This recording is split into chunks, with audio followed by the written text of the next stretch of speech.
right, really excited about this training here. This is Emotional Intelligence 101, right? This is foundational things. Now, all these trainings that you're going to be getting from me, and I'm going to be having some other trainers as well on some of these topics.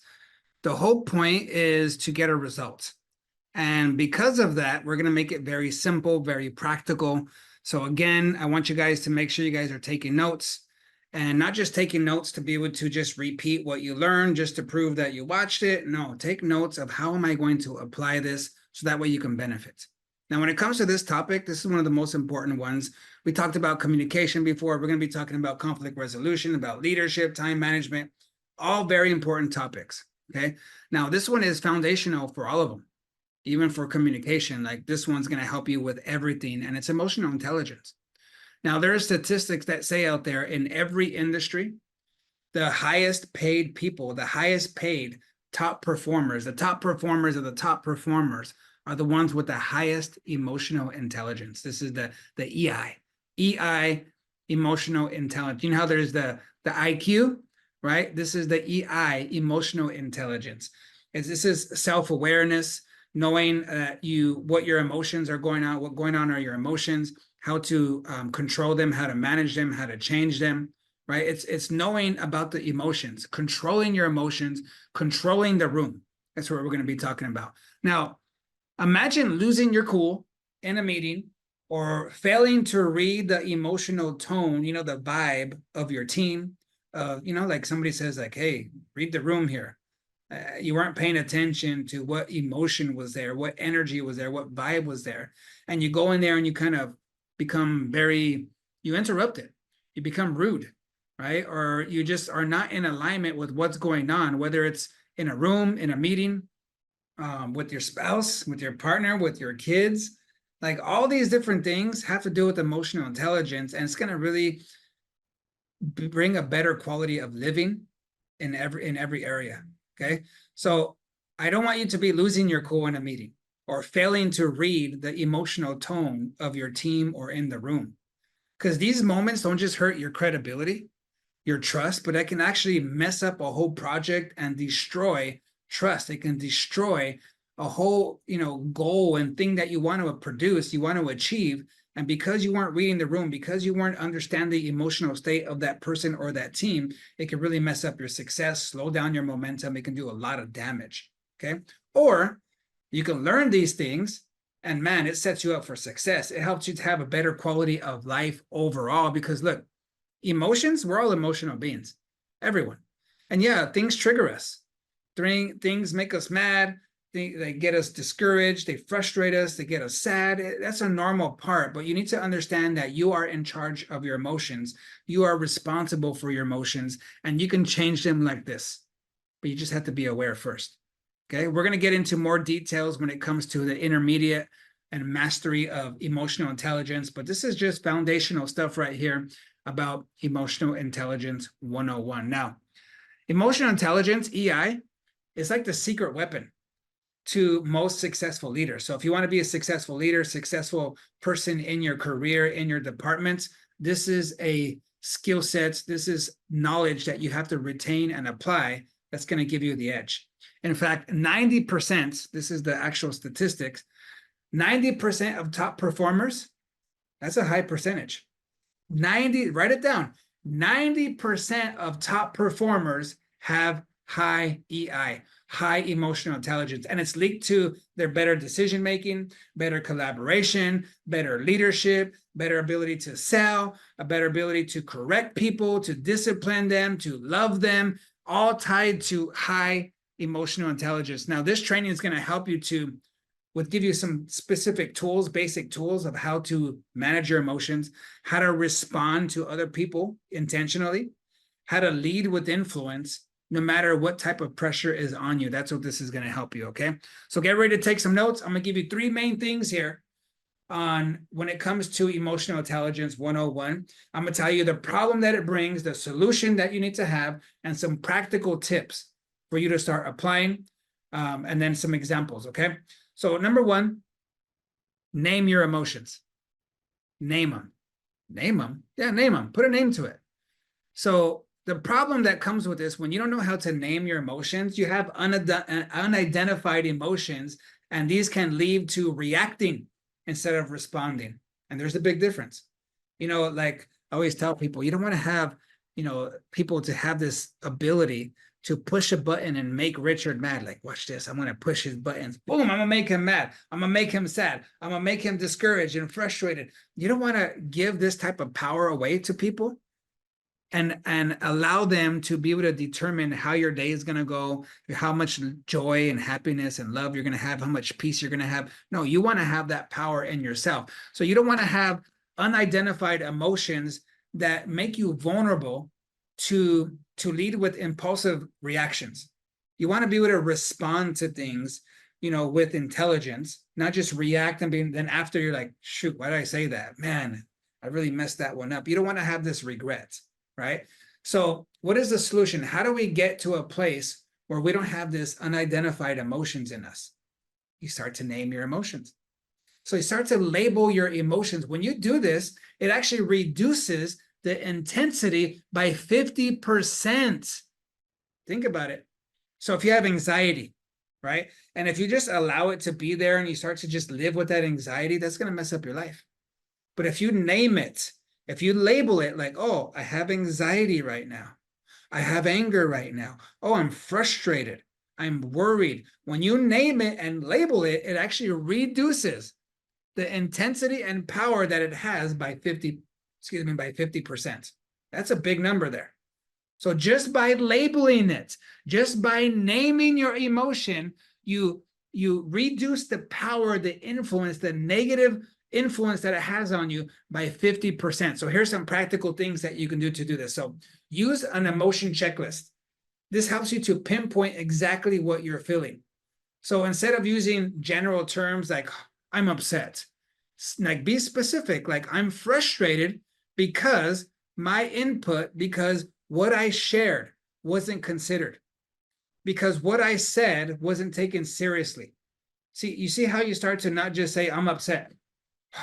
Like that's very general, right? So number one practical tip is to use an emotional checklist. That way you can pinpoint exactly what you're feeling and put a name on it, right? The second part to this is be more specific.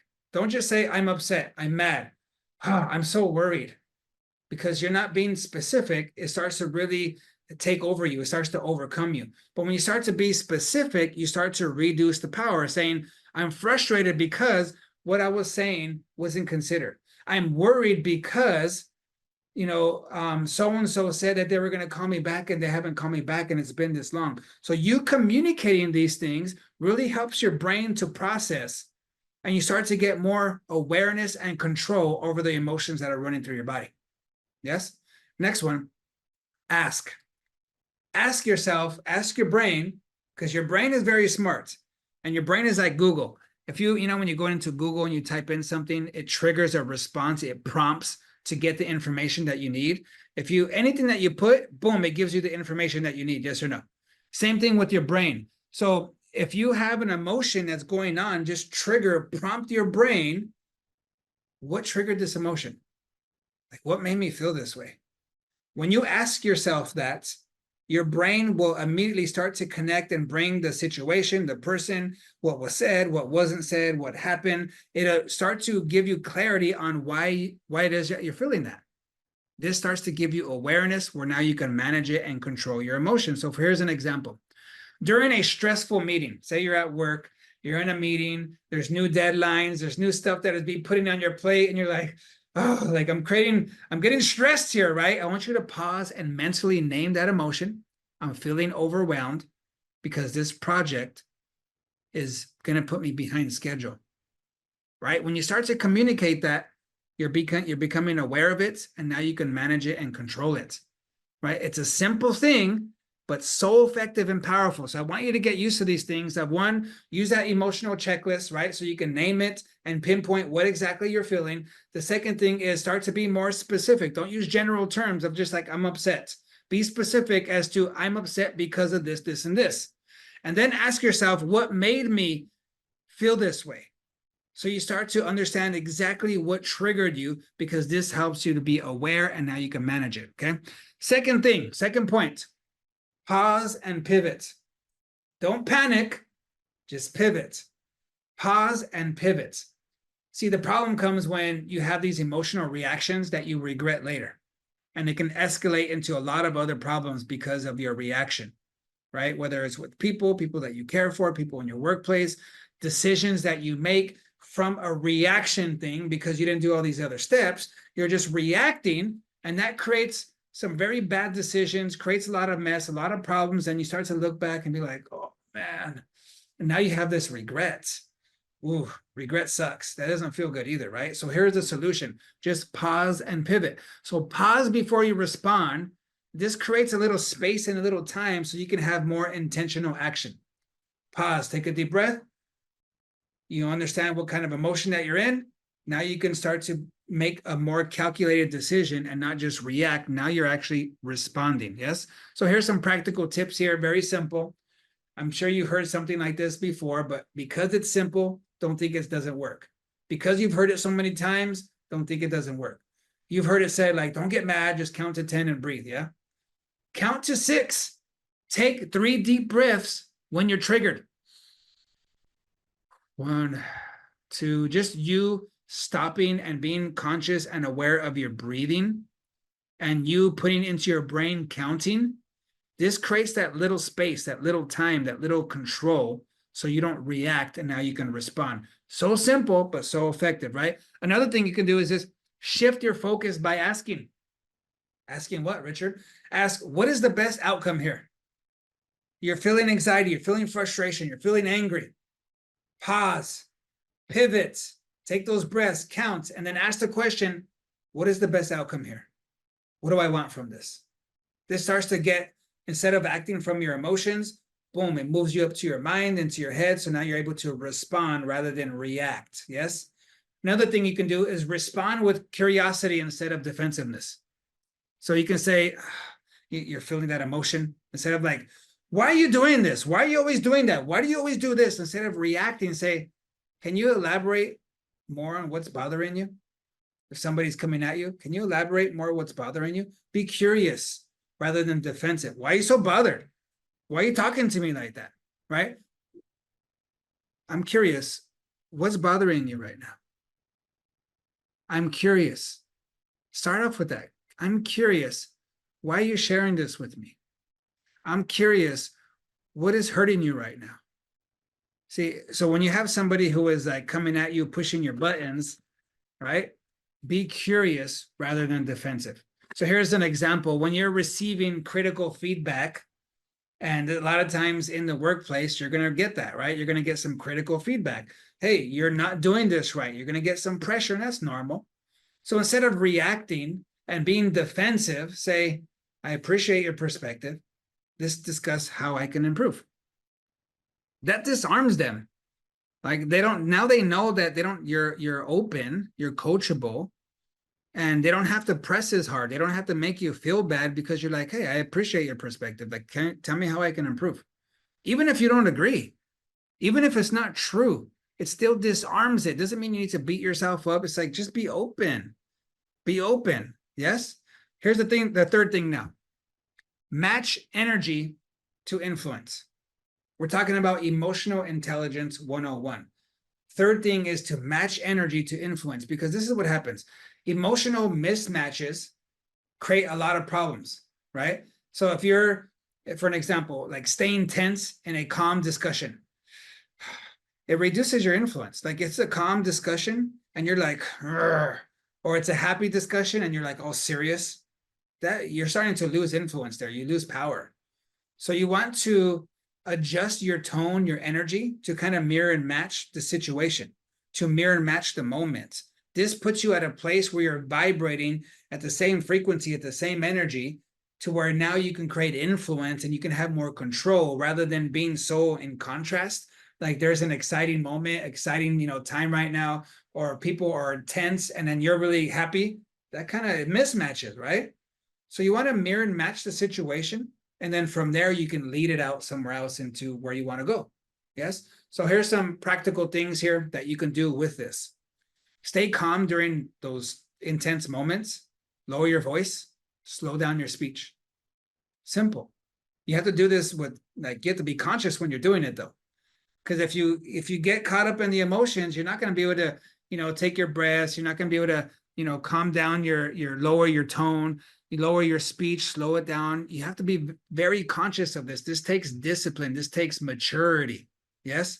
Another thing is increase energy in positive situations. So again, you want to mirror and match the situation. So if your kids, if the team, they're excited and you're all serious and low energy, come on, you're losing influence there. No, pick it up. Even if you're normally not that way. Well, Richard, I'm more introverted. I don't really have high energy like that. Yes, you can create it. You need to create it. This is a part of really leveling up in your career, in your life, in leadership. You have to be able to match those things. Whether it's tense and serious, then okay, match it and you can lead it somewhere else. If it's exciting and high energy, then you need to pick it up. That way you can inspire the excitement as well. You need to mirror the emotional state that you want to create. Mirror the emotional state that you want to create. Yes? An example, if your team is stressed out and you respond calm, problem-solving energy, let's prioritize this. Let's tackle this step by step. You're not going to be like they're all stressed. Hey, it's all good. This is going to be awesome. They're going to feel misunderstood. They're going to feel like, man, they don't even care how I feel. No, if they're stressed out and worried, then hey, don't worry. Let's prioritize this and let's take it step by step. See how that is a whole different tone, makes them feel understood, makes them feel like you care. But it's not that you're going to let them stay there. You're going to be able to lead them out, but that creates that influence for you. So here's an exercise, some role play that I want you to do. Now, this is a recorded one, right? So because this is recorded, I want you to go with your team after this training, like get into a pair, and I want you to do this role play scenario. So one participant is going to act upset in a workplace scenario, and then the other one is going to identify the emotion. They're going to pause and be able to respond with intentional, outcome-driven solution. So you got to create some kind of scenario here where one person's gonna be like, oh man, like why this or why that or why, like something with frustration. Like you have one person that's gonna act that way, and then you're gonna be able to listen. The other person's gonna listen to their frustration, and they're gonna identify the emotion in their mind. They're gonna pause, take a deep breath, and be able to respond, not react, respond with intention, with a certain outcome that they want to get from that conversation. Okay, and then you rotate roles. Discuss the results after, get some feedback for one another of what they did well, what they need to do better.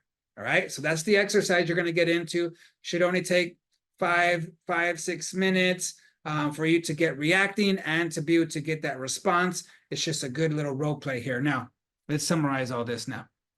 Emotional intelligence actually gives you the ability to navigate through challenges, through stress, be able to connect with others, influence, and still lead effectively no matter what the situation is, no matter how negative it is, no matter what they're going through. It gives you the upper hand to stay in control, stay leading, and get the results that you want. Naming those emotions, right? This is very powerful when you start to name them and label them. Next thing is to pause and pivot. Next thing is to match the energy. And from these things, you can turn those emotional reactions into productive responses. This is what's going to give you the upper hand. Now, here are the action steps that I want you to take. Number one, identify one emotional trigger that you have. Practice naming it this week on a daily basis. Yes, can you do that? So I want you to identify an emotional trigger that you have and practice naming it daily this week. Okay, this one thing, when this person does this, when this situation happens, man, it triggers me. And it triggers me to feel, name it. And then I want you to practice it. Whenever those things trigger you, you got to be aware of it first. When, not if, but when you get triggered, boom, name it. Name it. Label it. This is going to give you awareness and control over that emotion. Number two, action step. Role play with somebody on your team to master pausing and responding intentionally. Get them to react, get them to get in your face, get them to be mad at you, get them to be frustrated, get them to be sad, different emotions. And I want you to be able to pause, take a deep breath, and respond with intention. Number three, reflect on emotional reactions that you have currently had, like recent ones. Reflect on it and plan how you're going to handle it differently the next time. Okay, well, today, yesterday, last week, I remember this person doing this, saying that, man, it got me freaking heated, or man, it brought me down. It made me offended. It made me feel offended and rejected. Now you need to train your brain, reflect on it and see like, okay, when this happens next time, not if, because it's going to happen. When this happens next time, this is what I'm going to do. This is going to really prepare yourself to handle it in a whole different way, just by starting to visualize, okay, next time this happens, this is what I'm going to do. You start to train your brain. You start to reprogram your brain of what you're going to do next time. All right. So this is emotional intelligence 101. I'm telling you, all the top performers are the ones with the highest emotional intelligence. This is a game changer. So remember, do the role play and take these call to actions and let's put it to work.